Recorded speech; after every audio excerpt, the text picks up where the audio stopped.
It's the big day today. The tie breaks of round 4 of the FIDE Women's World Cup 2025. On your screen is Divya Deshmukh, India number 4, one of the biggest rising talents in the world of chess.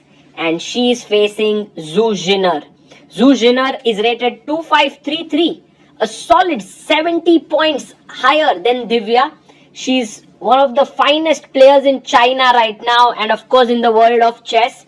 And Divya and Zhu Jiner have had this amazing matchup where Divya struck first in the first classical game, but Zhu Jiner struck back in the second, enforcing the tie breaks.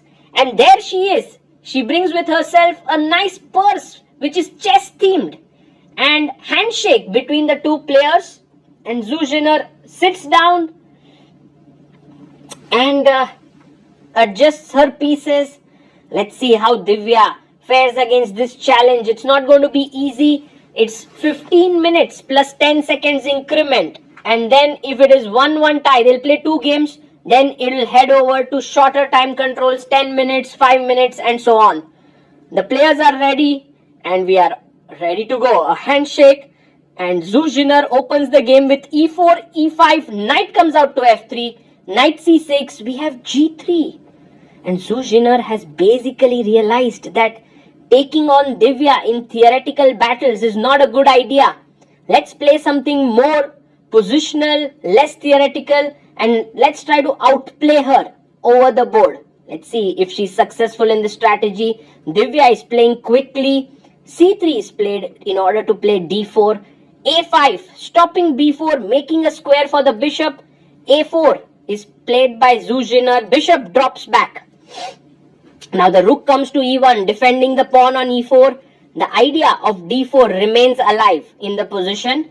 But Divya is so alert. She quickly goes after the f2 pawn and d4 is played. She goes back. In fact, f5 would have been even more interesting here. But okay, Divya goes back to f6 and white is back on track. h3, rook e8 played, putting pressure on the e4 point. Knight comes to a3. And now Divya chops off the pawn. You can't take back with the pawn as you'll lose e4. So takes with the knight on d4. Bishop comes out to d7. White has a very nice small edge here because of the fact that e4 pawn gives more space. Bishop comes to b6. You don't want to be losing that bishop there. And now king h2 played. Divya takes on d4. And do you want to take back with the pawn? I think taking back with the pawn is the right decision. Yes, white has a very strong center now. Divya goes h6. And she stops bishop g5 ideas. Knight comes back to c3. And I like the position for black here, for white here. f4 is also possible. But she goes d5. And I think Divya's strategy got successful where she provoked Zhu Jiner to go d5. And now expanding in the center, c6 played here. The bishop comes out to d2. And she goes bishop to c5. Suddenly Divya is getting a lot of play here.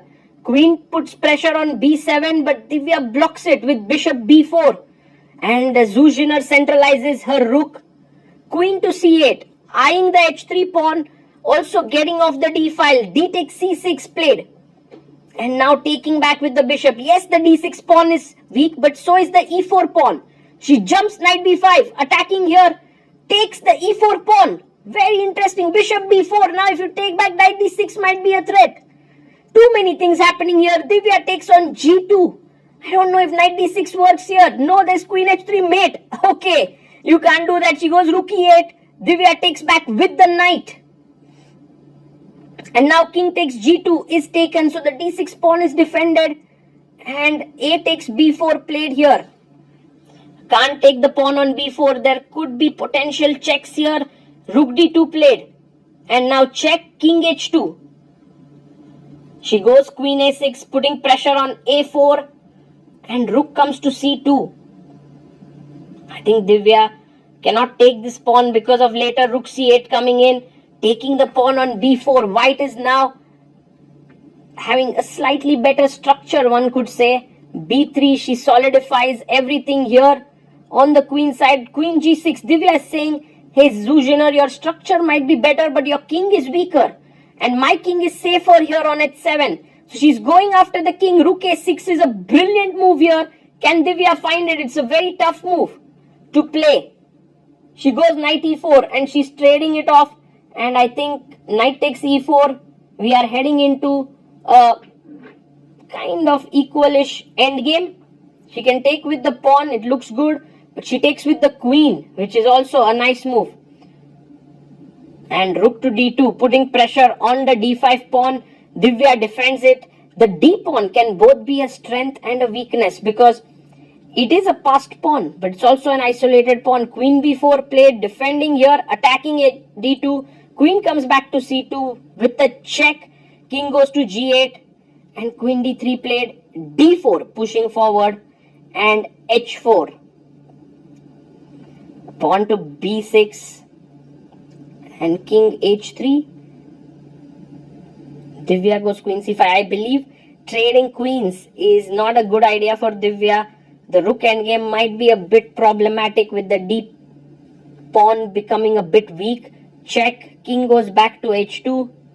She moves in queen c3. I think both the players are unhappy with the draw here. So both are trying. But I think now Divya is thinking whether she should trade queens. She doesn't. Queen b4. Logical move here. And rook to c2, taking the c file. She goes queen e1. Divya also trying her best to outwit her opponent, queen c1. And Zhu Jiner plays rook c2. Is it a draw now? Players are repeating. They can't go for a draw. But Divya, monster mentality here. She wants to win. Queen c3, like here you take. This would be very good for black because can put the rook behind and the pawn is farther away. So she goes rook d2, Divya avoids the queen trade and queen d5. Rook d2 play. I think players are just moving around in circles here, but Divya now slowly pushes her pawn. Rook e2. I mean, think about it, guys. Divya is black here. She is 70 points rated below than her opponent and the position is equal.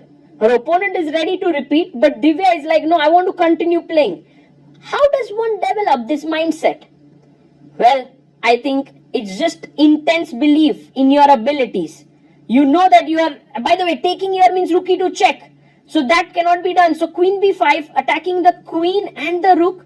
And maybe Zhu Jiner actually got a bit flustered there. She takes.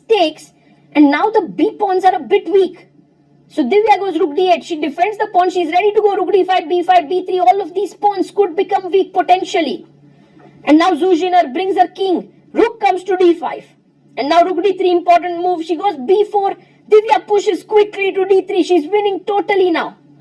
She must take on b5 and then take on b4 and she'll be a pawn up. Zhu Jiner goes king to f3 and now king g7 is fine. When king e3 you just take here. But instead Divya goes rook d4 allowing f5. f5 would be a very strong move as that breaks the structure and simplifies things. Can Zhu Jiner find it? Because it's not easy in the moment. She goes king e3. She doesn't find it. Allowing Divya rook b4. But now once again, f5. No, she goes here. And now you can see Divya's rook stops f5. Rook to d6 played. And Divya goes for a check. King goes back to f2.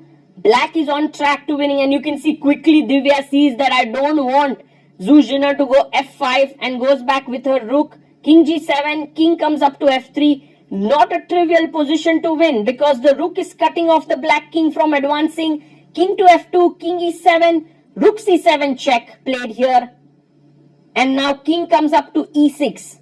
Divya goes behind the pawn, rook to b7. And rook comes up ahead, a check to the king, king f3, a check again. Goes back king g2 and she plays f6. Divya wants to make progress with her king moving up. She goes king f5. Fighting here. The position is winning. She can push the pawn now b5, but you really want to be careful when you push pawns. Can Divya convert this into a win? It would give her such a massive lead in this matchup. King e4, rook goes back to c7. So that if the king comes into f3, can give a check. King goes back. Rook c6 and rook comes to b5. They're moving in circles a bit. Rook b4.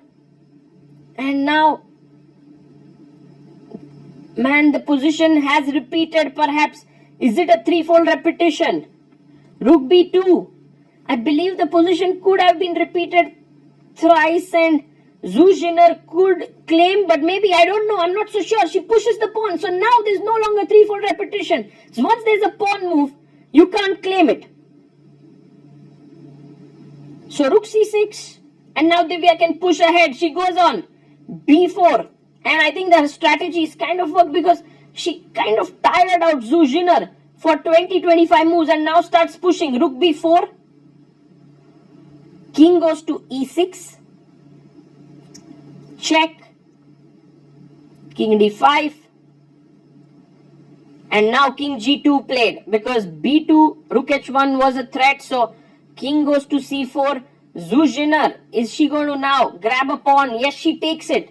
She takes the pawn and tells Divya that I am now going to grab a pawn. She has to go back because b2, b1 was a threat.